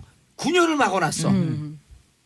그러니까 이 불통 정권 그 두 기 오면서 나라가 절단이 난 거예요. 이게. 정말 절단난 거. 이명박 전 정부 동안에 그 강남의 집값을 갖다 떠받치기 위해서 했던 일들, 금융 풀어준 거, 풀어준 거예요. 그게 풀어준 거. 지금 다 문제가 LTV, 일어나고 DTI 있잖아. 다 그래갖고 아니 가계 대출 빚내서 늘어난 거. 집 사라 해갖고 그 말이에요. 1,400조 가계 부채. 네 맞아요. 그리고 전세 대출 해줘가지고 전세값은 또 올려놓고 뭐 이런 것도 근데 있잖아요. 이러다 보니까 끝났네. 아이 뉴스 교육과 집 하나씩 얘기 하고 나오면 끝났네. 정말. 아유 재밌었죠. 예. 자주 나오실 거예요? 아니 최민희 의원님 어떡할까요? 최민희 의원님의 오늘 향배에 달려 있습니다. 예, 최민희 의원님도 먹고 살아야지.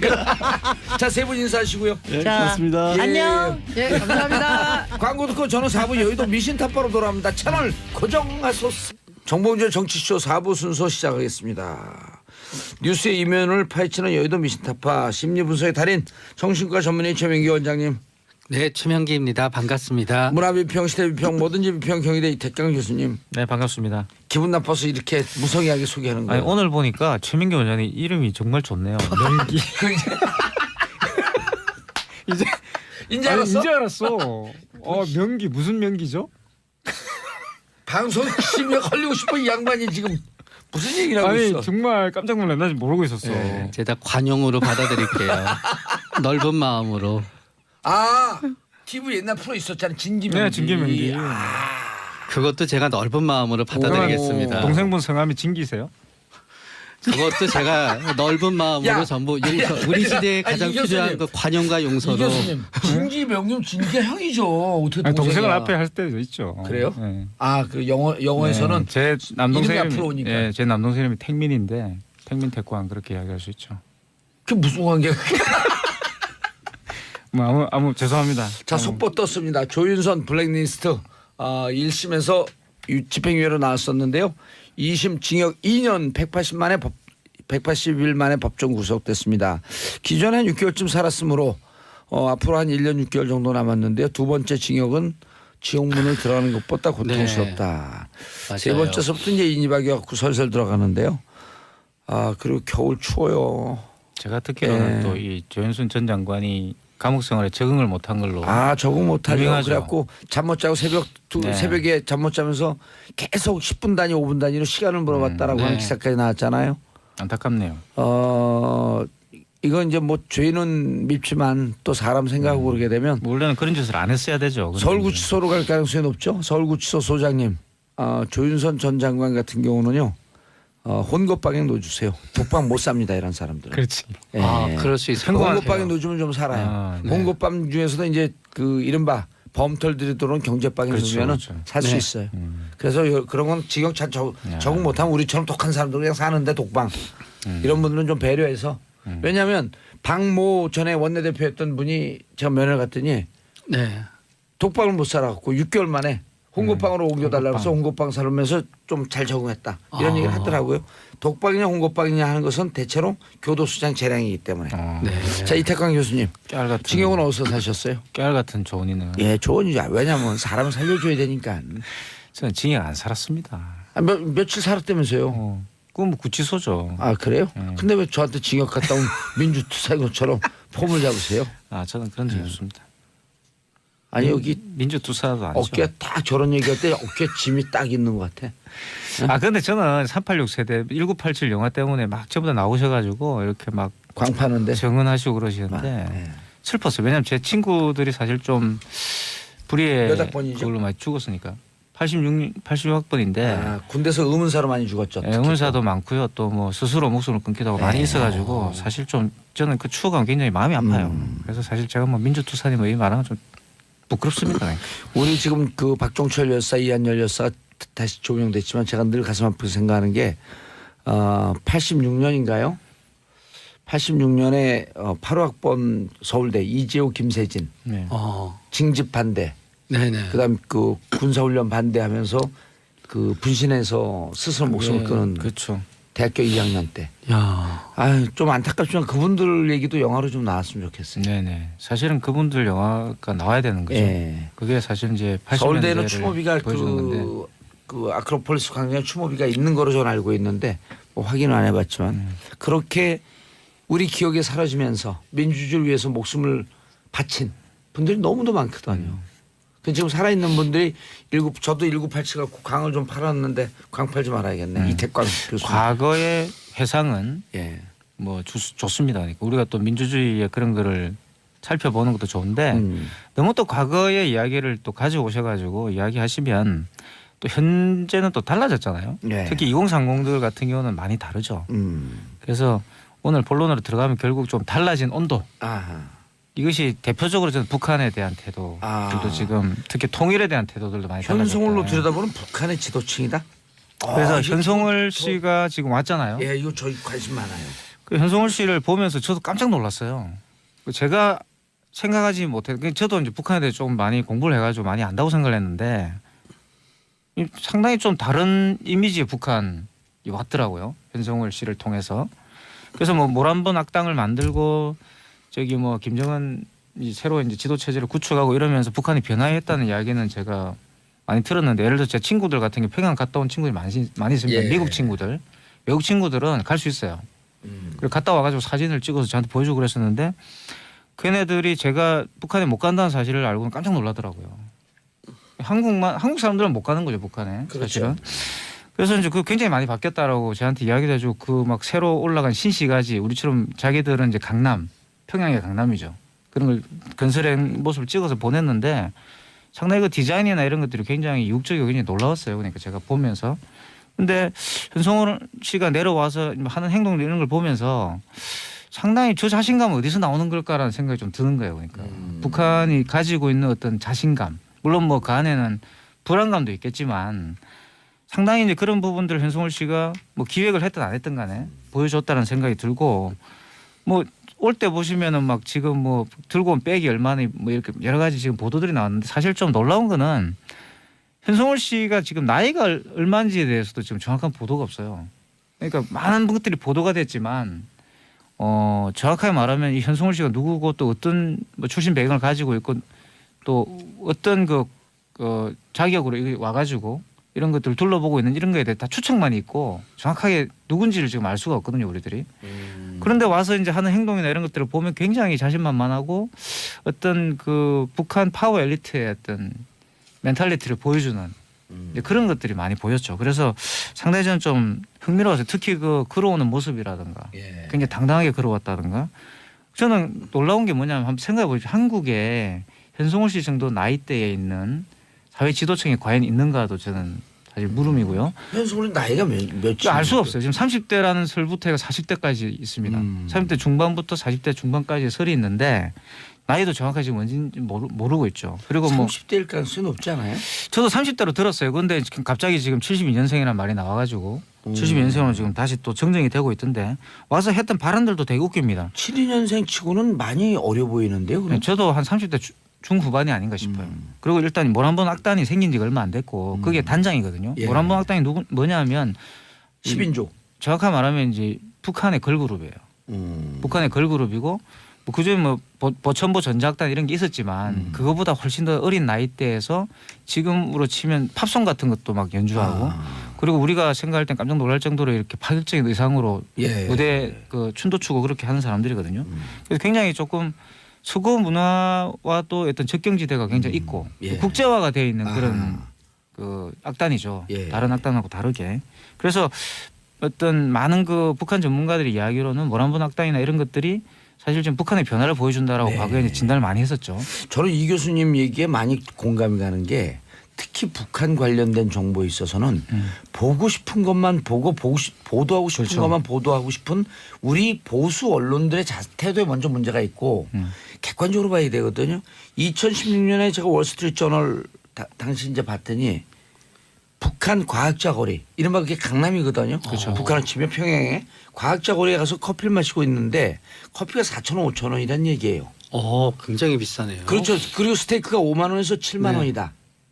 파스타 집도 있고 예. 햄버거 집도 그래서 있고 다 있어요. 있는데 스테이크가 80불에서 한 100불 사이다. 80불에서 한 90불, 60불에서 80불 사이다. 죄송합니다. 정정합니다. 60불에서 80불쯤 되는데 여기가 북한이라고 하는 얘기를 하지 않으면 강남의 한 지역에 와 있는 것 같은 착각을 느낄 정도로 네. 급격하게 변하고 있다. 그럼 우리가 이런 걸 봐주면 종북이라 그래요. 그러니까 난 그게 되게 웃깁니다. 그러니까 저도 이제 북한에 대해 굉장히 비판적인데 북한의 종북은 현실을 보자 그러면 종북이라 그런단 말이에요. 예, 아니 종북은 명진 스님 한 분이면 좋게요. 종치고 북치고 명진 스님만. 근데 솔직히 말해서 이런 발언을 만약에 90년대까지만 했다. 우리 국가법원 그러면 바로 이제 다 국가법원 볼까요? 줄줄이 엮여가는 거죠. 그래서 처음에 이제 남북 회담을 하고 기자단이 처음에 왔었을 때 그 초등학교 선생님들이 80년대에 굉장히 당황했었던 적이 있었어요. 북한 사람들은 전부 다 어떤 마치 방공 포스터에 악마처럼 묘사를 했었는데 얼굴 피부가 빨갛고 뿔이 나 있고. 네. 그런데 막상 우리 기자단이 가서 찍으니까 그냥 사람들인 거예요. 거기에 대해서 초등학교 선생님들이 다르게 얘기해 줘야 돼서 곤란을 겪은 게 있고 두 번째는 북한에는 빌딩이라든가 그런 게 하나도 없다고 70년대 내내 가르쳤었는데 80년대에 이제 남북이 기자단이 왔다 그렇죠. 갔다 하면서 나온 걸 보니까 굉장히 높은 빌딩이 있는 거예요. 그렇기 때문에 북한이 독재 체제인 건 맞고 그러면 전체를 놓고 보면은 뒤떨어진 부분도 맞지만 어떤 의미에서 또 지나치게 현실과 다르게 방송에 나간다든가 인용이 된다든가 하는 점은 또 북한에 대해서 올바로 판단할 기회를 갖다 놓치는 부분도 있는 거예요. 예를 들어서 어떤 한쪽에서는 얘기하거든요. 북한은 당장 두세 달이면 무너질 거다라고 얘기하고 어느 한쪽에서는 상당히 오래 갈 것이라고 얘기하게 되는 건데 그 과정 중에서도 균형 잡힌 걸 하기 위해서는 굳건한 뭔가 단단한 부분은 단단하다고 인정해 줘야 되는 부분이 있는 거고 네.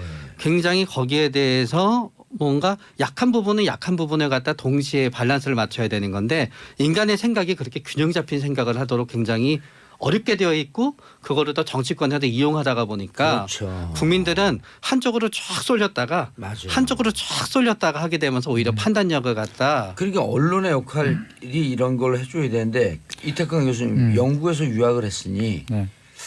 영국에서 유학했던 장하준 교수 있잖아요. 네. 지금 장하준 교수도 계시죠? 예, 옥스퍼드 대학에 계신가? 케임브리지 대학에 있습니다.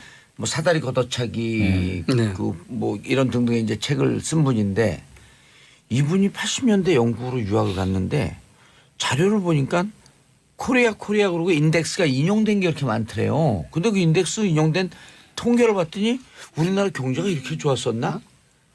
근데 그때 인용된 게 보니까 다 북한의 경제 상황. 노스 코리아죠. 노스 코리아였단 말이에요. 그리고 또 통계를 들여다봤더니 적어도 70년대 후반, 80년대 초반까지는 경제적으로도 대한민국보다 낫었다. 라고 하는 통계를 보고 자기 깜짝 놀랐다는 거예요.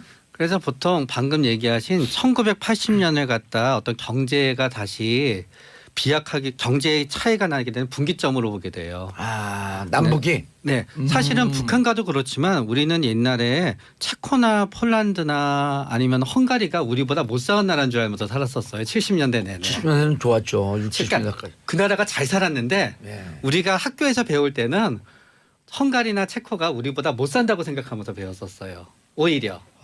왜냐하면 소련이나 동구권 국가가 우리보다 못 살아야지 이게 논리가 형성이 되는 거잖아요. 그런데 나중에 개방이 되고 알고 나니까 그 나라가 그 시절까지는 우리나라보다 굉장히 체코 같은 경우에는 굉장히 잘 살던 나라였지요. 헝가리도 굉장히 잘 사는 나라였고 비슷하게 북한도 1970년대 중반까지는 훨씬 비교했을 때 개발이 잘된 부분, 계획적 개발이 잘된 부분이 많았었고 그렇기 때문에 또 많은 조총련들이 그런 부분을 믿고 또 가서 또 슬픈 운명을 맞이하게 되기도 하고 그런 거였지요. 그 당시까지. 그러니까 이제 편견을 걷어내고 보시면 우리에게 알려져 있는 사실만 가지고도 다시 한번 생각을 해볼 필요가 있습니다. 북한에 대해서. 한번 보십시오. 일단 지금 김정은 나이가 지금 30대잖아요. 그리고 리설주 자기 부인 나이가 29, 20대예요. 그리고 여동생 김여정이 지금 31 그러니까 30대죠. 그리고 누나이자 또 이 김정일의 맏딸인 김설송이 있는데 40대 초반이에요. 그리고 지금 현송월도 지금 30대에서 40대 정도 보고 있지 않습니까? 이 사람들이 지금 북한 권력의 핵심부예요. 이미 세대가 전 세계적으로 파워 엘리트층이 가장 젊어요. 예. 국가를 이끌고 있는 그 정치인 중에서 우리나라에 지금 30대 정치인이 누가 있습니까? 한번 보십시오. 남한이 북한보다 훨씬 잘 산다고 그러는데 우리 정치나 이런 건 아직까지 세대 교체가 안 됐거든요. 저 30대. 정신은 30대. 근데 여하튼 뭐 저는 뭐 이렇게 30대만 있어야 나머지 다 없애야 된다 이런 뜻이 아니라 그런 것들을 봤을 때 가장 지금 지도층이 젊은 나라 중에 하나가 된다는 아이러니하게도 북한은. 근데 저런 나라가 어떻게 그러면 이제 그러면 지도층이 젊어진 나라라는 뜻은 무엇을 의미할까? 뭐 이런 것들 고민해 봐야 된다는 거죠. 뭐 그게 잘 됐다 못 됐다 이런 걸 떠나가지고. 근데 이제 그런 내용들이 언론에서 다뤄지지 않는다. 그러니까 이번에 패션도 아주 인상적이었어요. 모피를 입고 왔는데. 그리고 그 패션을 이렇게 갖다 놓으면 압구정당이나 청담동 이런 데서 다녀도 전혀 손색이 없을 정도에. 그러나 그 패션에는 양면성이 있는 것 같아요. 예. 한쪽 면에 있어서는 어떤 의미에서 국민들은 저렇게 못 사는데 저렇게 입고 다녀도 되지라는 면에 있어서는 부정적인 면이 있는 반면에 반대로 그 패션을 보다가 보면 굉장히 이 사람의 개인적인 취향들은 서구지향적인 거예요. 그거면 이제 개방에 대한 신호가 있을 수도 있지만 또 그 패션을 보다 보면 이런 생각이 들어요. 우리나라는 대통령 선거에 이제 했을 때 시계라든가 뭐라든가 영부인이 명품만 나타나면 난리가 나잖아요. 확실히 북한은 아직은 여론 통제가 되는구나. 그렇기 때문에 예를 들어서 통제 국가니까 근데 인민에 전혀 맞지 않는 그런 옷을 갖다 하더라도 아니 근데 어떤 데서 인민들이 신경도 쓰지 않고 통제도 가능한 부분이 있구나. 그래서 이 패션도 확실히 긍정적인 면과 부정적인 면을 동시에 갖고 있는 것 같아요. 북한 실정은 좀 다 보여주고. 아니 근데 우리도 마찬가지예요. 그러니까 북한 특권층을 보수들이 막 이렇게 비난을 하시잖아요. 그런데 한국은 안 그렇나요? 한국은 제가 뭐 강남 가보면은 뭐 감히 꿈꿀 수 없는 그러니까 너무 천양기차잖아. 그렇죠. 솔직히 말해서. 그럼 우리나라는 그런 특권층이 없나? 있잖아요, 우리도. 예를 들어서 우리 언론에서 최 원장님 언론에서 북한에서 온 그 세터민들 이주민 그 대한민국으로 이 세터민들이 경우에 따라서 이런 얘기를 해요.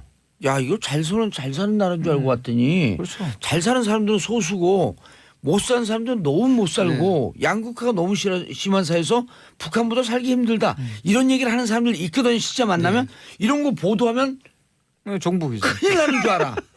왜냐면 이런 거 객관적으로 보도하면 왜 안 되죠?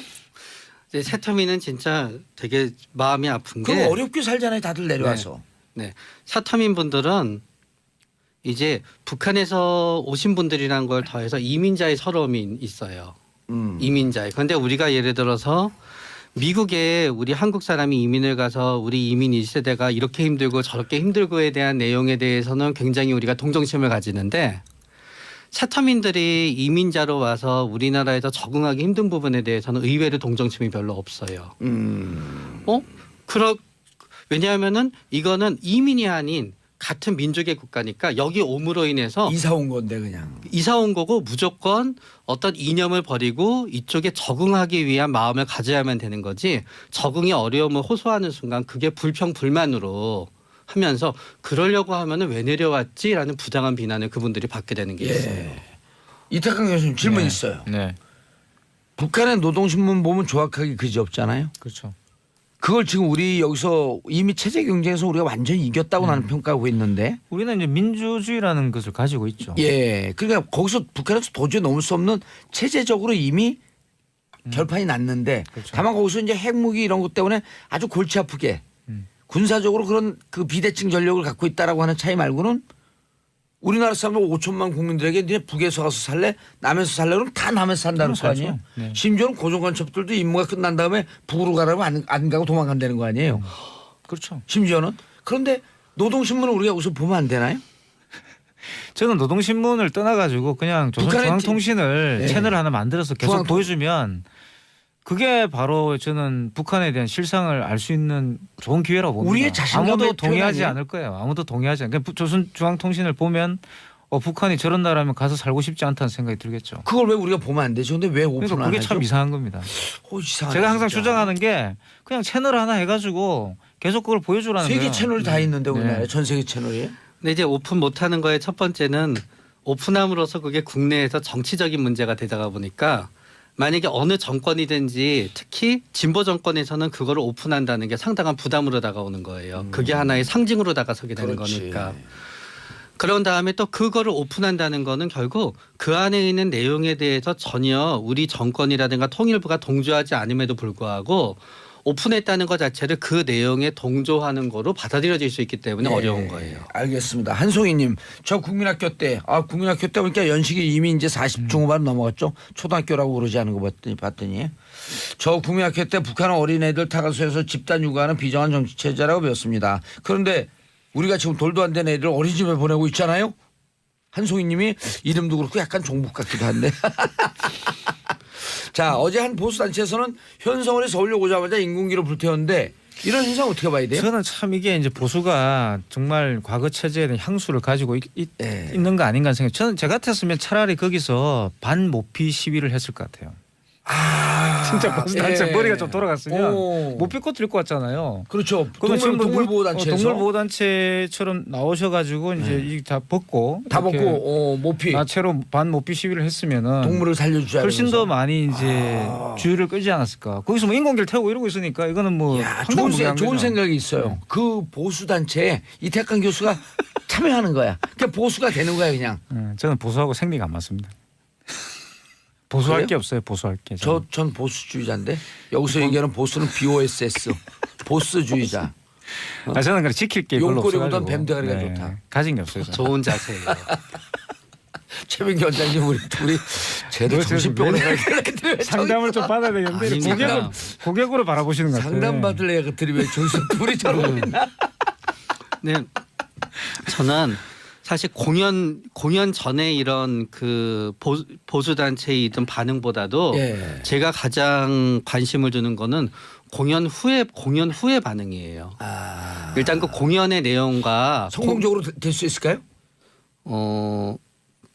그게 참 어떻게 될지 알 수 없는 것 같아요. 아니 근데 예를 들어서 공연 내용 중에 사전 검열하자 그러면 싫어할 건데 거기서 그 북한 체제 우성이나 뭐 이런 걸 얘기를 할 거예요. 제가 보기에는. 근데 김일성, 김정은, 그 김정일 장군님, 위원장님의 위대한 뭐 이렇게 얘기하면 어떻게 대응을 해야 되나?